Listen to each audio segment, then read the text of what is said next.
bahkan dari media luar ini memberikan sorotan tajam kepada timnas Indonesia. Tentunya ini bagaimana sebuah sesuatu yang memang perlu kita garis bawahi lagi dan perlu kita backing timnas Indonesia, karena soal bagaimana kekuatan timnas Indonesia jika mampu menghalau dan membentengi dari serangan-serangan itu, maka ini adalah sebuah ujian timnas Indonesia yang akan bermentas di Piala Dunia 2026. Tentunya harapan besar adalah kita bisa lolos dari perjuangan-perjuangan kita di round 3 kualifikasi Piala Dunia, karena keterdekat kita adalah menghadapi timnas Australia. Kemudian kita kembali ke kandang yaitu melawan Bahrain dan juga Cina. Kemudian kita tandang ke Jepang. Sahabat-sahabat Garuda, biar gak salah paham, mari kita simak bersama dan tanggapan kalian silakan ditulis di kolom komentar. Membaca ya apa reaksi-reaksi dari masyarakat kita. Dan kebanyakan mereka masih belum mendapatkan jawaban seutuhnya kenapa Shin Tae-yong yang mereka anggap berprestasi mengantarkan kita sampai ke putaran ketiga kualifikasi Piala Dunia 2026 zona Asia, peringkat kita naik jauh di FIFA. Jadi mereka tuh belum mendapatkan jawaban yang utuh, Pak. Apa sebetulnya dosa Shin Tae-yong sehingga harus diganti? Kita tidak bicara dosa, tapi gini, tadi masyarakat Indonesia ini sekarang hanya melihat di satu titik saja. Tadi yang saya jelaskan, bahwa program PSSI itu berhasil bukan hanya di tim senior loh. Dan ada figur pelatih banyak yang lain yang sini. Kok nggak pernah diomongin?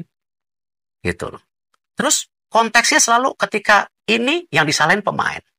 Pemain-pemain di buzzer abis-abis. Kasian dong pemain. Marcelino yang menyelamatkan 2-0 ketika AFF. Ya kan udah nggak jadi kayak apa-apa.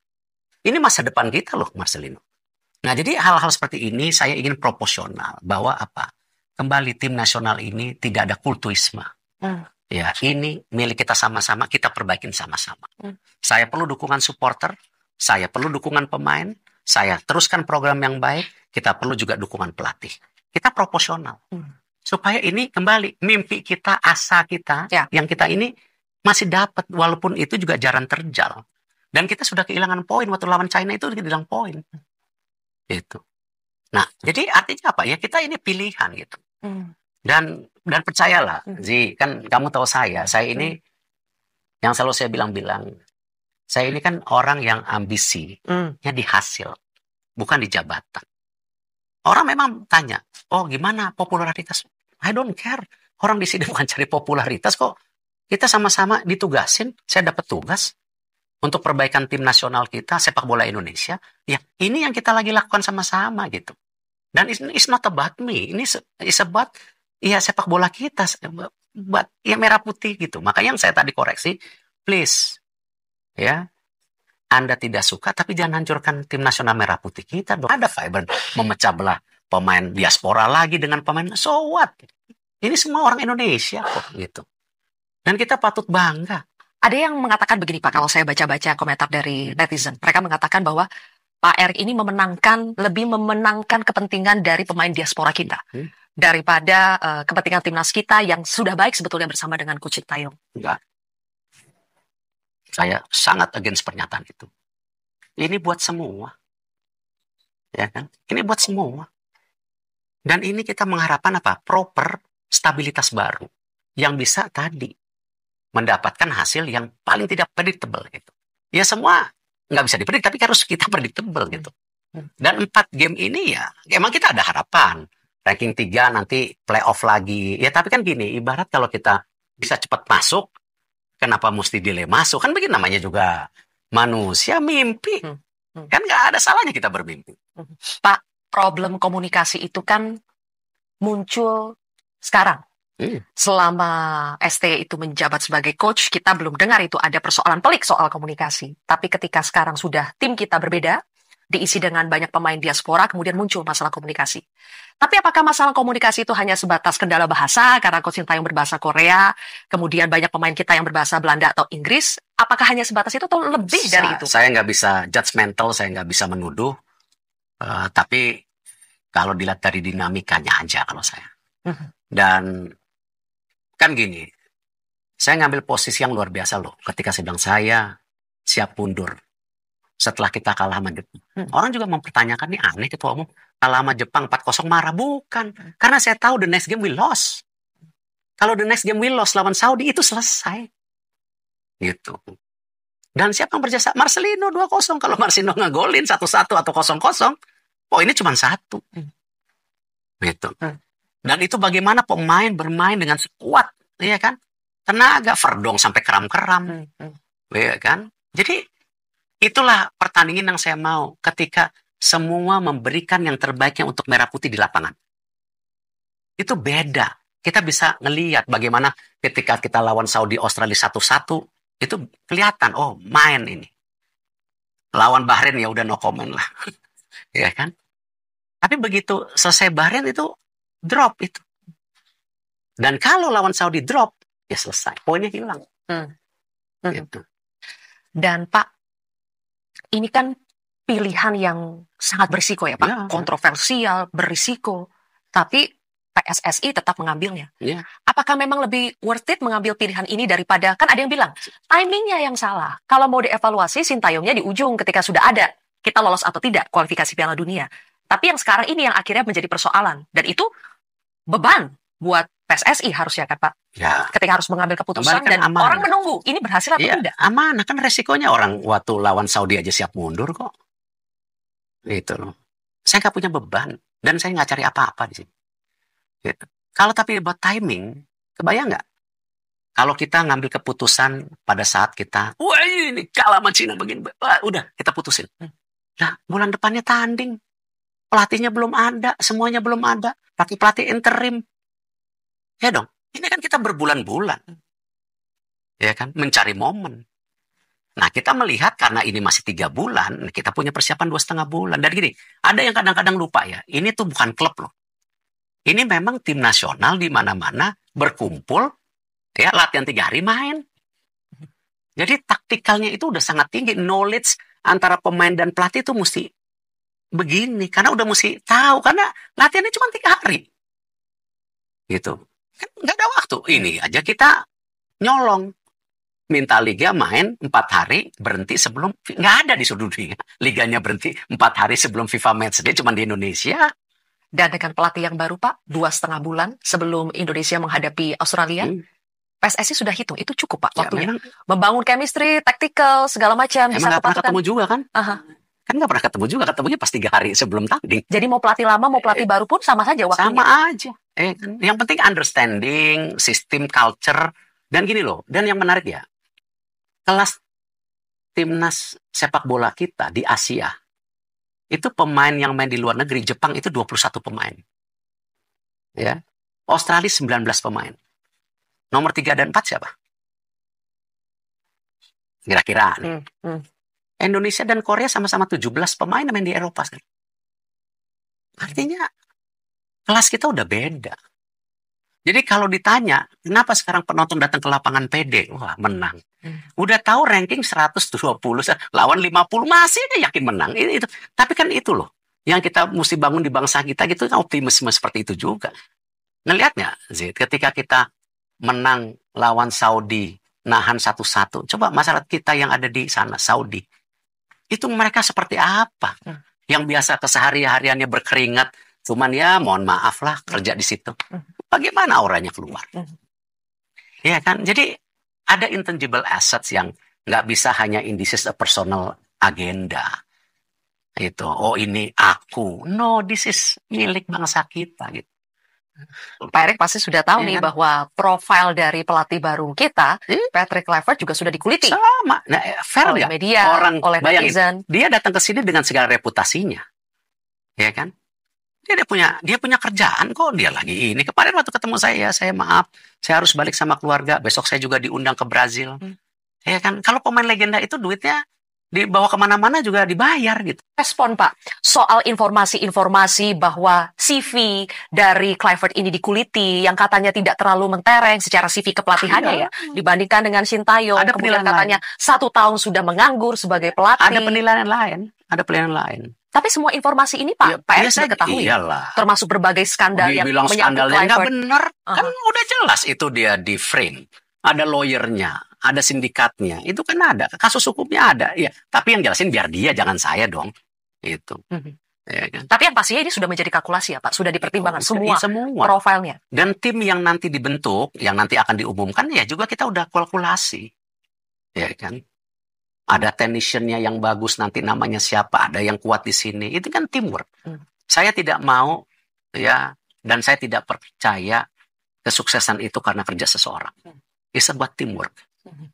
Intinya Clifford ini jangan dilihat bahwa dia berdiri sendiri. Ada intangible asset lainnya yang tapi sudah dibangun, sudah disiapkan tim di belakang Clifford ini untuk mendukungnya, ya Pak. Jadi sebetulnya apakah tugas utama dari Clifford ini adalah menyatukan dulu, harus mendapatkan memberi experience, respect dulu dari tim, memberi trust, ya kan? Gitu. Kemudian kalau persoalan nanti mengelola teknik permainan, taktiknya, apakah dia juga pemain hebat lah, masa dia nggak ngerti teknik? Karena yang kita dengarkan akan datang juga direktur teknik, Pak, yang sudah disiapkan. Apakah itu betul? Lebih kepada asisten dan tim yang bagus-bagus. Kalau direktur teknik, ya belum, kita lagi cari gitu. Ya cuman tentu dengan jaringan saya, ya kan, saya mendapat advice dengan banyak figur dan tokoh-tokoh legend dunia juga, ya saya diskusi aja kan. Ini kejadian begini gimana? Kejadian begini bagaimana? Anda juga punya experience sebagai presiden. Ya, tapi kadang-kadang kan namanya bola, ya kan, dari Mancini ke Frank de Boer, ya kan, akhirnya mesti pelatih Itali lagi. Kalau di Itali ternyata emang mesti Itali lagi itu.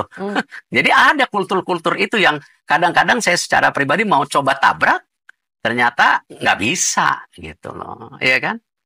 Nah, ada yang bilang begini, Pak Erik. Di Inter akhirnya ya Itali lagi pelatihnya. Karena kalau dari luar negeri, ya kita udah coba Frank de Boer, ya dimakan di sana, gitu. Ya udahlah, itu kan dinamika. Ada kata-kata begini, Pak Erik. Pak Erik ini mencari pelatih seperti kriterianya yang penting Belanda dan mau datang pada saat Natal. Enggak. itu candaan netizen ya. Itu yang saya rasa nggak lucu, ya, karena kan saya bilang, waktu saya itu ke luar negeri harus punya izin.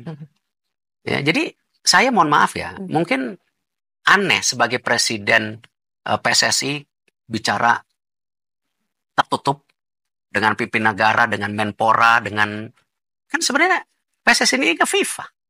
Tapi kan kita di Asia, tidak mungkin PSSI ini bisa hari ini tanpa juga support pemerintah. Yang selama ini selalu jadi government intervention. Berapa kali PSSI ini dihukum sama FIFA? Ini kan baru pertama FIFA dan pemerintah dan stakeholder sepak bola percaya dan kantor FIFA-nya ada gitu. Artinya apa? Ya kita ini Asia. Jadi ya kalau mohon maaf Pak Prabowo sebagai Pak Presiden atau Pak Jokowi yang suka sepak bola atau Pak Menpora yang juga ngikutin tahu cerita ini sebelumnya, mereka udah tahu.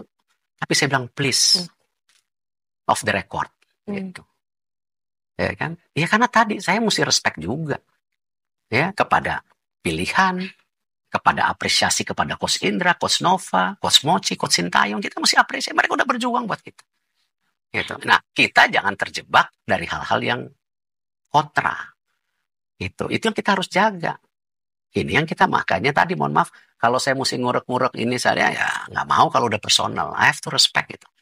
Tanda tangan kontrak pun sesudah dilepas. Ya. Kalau orang lain, tanda tangan dulu, saya nggak mau.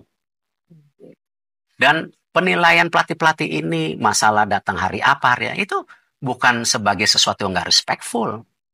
Ya kan, it's a willingness, it's sacrificing. Saya juga terbang, berangkat dari Indonesia 24 malam, mendarat jam 6.10 di London, mandi, interview, sore interview dengan yang lain, besoknya interview, terus interview, iya kan, terus pulang, iya kan, udah tahun baru di Bundaran HI lagi waktu itu. Clifford itu betul tidak Pak Erik direkomendasikan dari Van Hal? Saya nggak bisa komen gitu. Kan ini di dalam sepak bola juga ada etikanya. Saya nggak boleh main buka-buka gitu. Ya. Termasuk yang tadi soal skandal, berbagai skandal yang dikuliti. Ya, itu menurut Pak Erik tidak relevan dengan pilihan. Setiap manusia pasti punya kekurangan. Tapi kita itu jadi jangan bangsa yang selalu ngejelek-jelekin gitu. Nanti karma tuh. Ya kita harus udahlah. What is past, we look the futures. Apa yang kita harus perbaikin, kita jaga mimpi kita jaga asa kita, kan gitu. Ya kan? Mungkin masih bilang kita butuh waktu, tapi kan kalau sekarang bulan Maret kita sudah mau menghadapi Australia. Itu akan menjadi pertaruhan pertama pembuktian apakah keputusan PSSI ini tepat atau tidak. Segala konsekuensinya sudah siap, Pak Erik. Kalaupun nanti, kalau menang, bagus.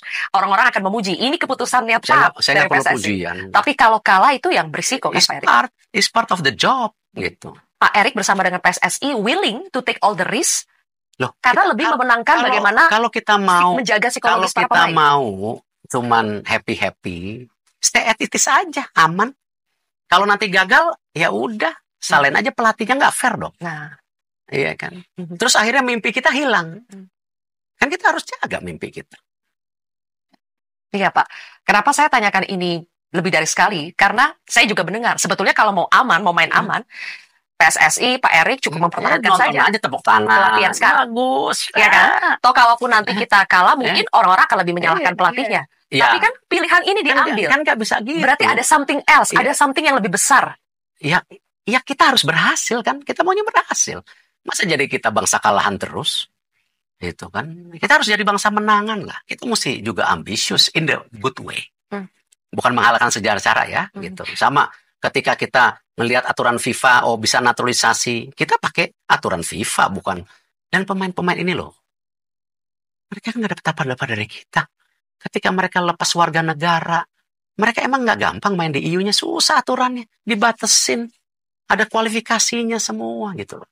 Jadi jangan dilihat hanya, iya kan, mereka kan main, nggak ada. Mereka benar-benar kecintaan kepada Indonesia segala gitu loh. Ya. Dan mereka real, ada darah Indonesia gitu. Ya. Pemain-pemain kita juga upgrade, naik kelasnya. Lihat aja Rido, lihat aja Mas, upgrade gitu.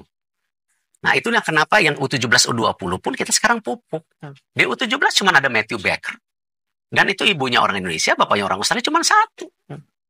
Di U20 hari ini baru satu, Jens Reven. Ya. Nah ini yang kita harus naikkan mereka. Confidence level. Gitu. Tadi malam saya masih telepon Coach Indra jam berapa? Tanya Coach Indra, 11.30 malam. Coach, tanggal Juni sekian, Juni atau berapa? Available nggak U20? Jadi soal bagaimana isu dari kontroversial itu, mulai dari media luar, ini adalah bagaimana angin yang sedang kencang bagi timnas Indonesia. Semoga timnas Indonesia akan kuat dan juga bagaimana kepemimpinan dari Bapak Erick Thohir saat ini tentunya harapan besar tidak mudah tergoyah. Sahabat-sahabat Garuda, saya rasa cukup statement kali ini. Jadi bagaimana tanggapan kalian? Silahkan ditulis di kolom komentar dan jangan lupa like dan subscribe channel ini agar kalian tidak ketinggalan informasi penting khususnya timnas Indonesia. Bersama Bapak Erick Thohir, timnas Garuda Jaya. Bersama saya, salam olahraga.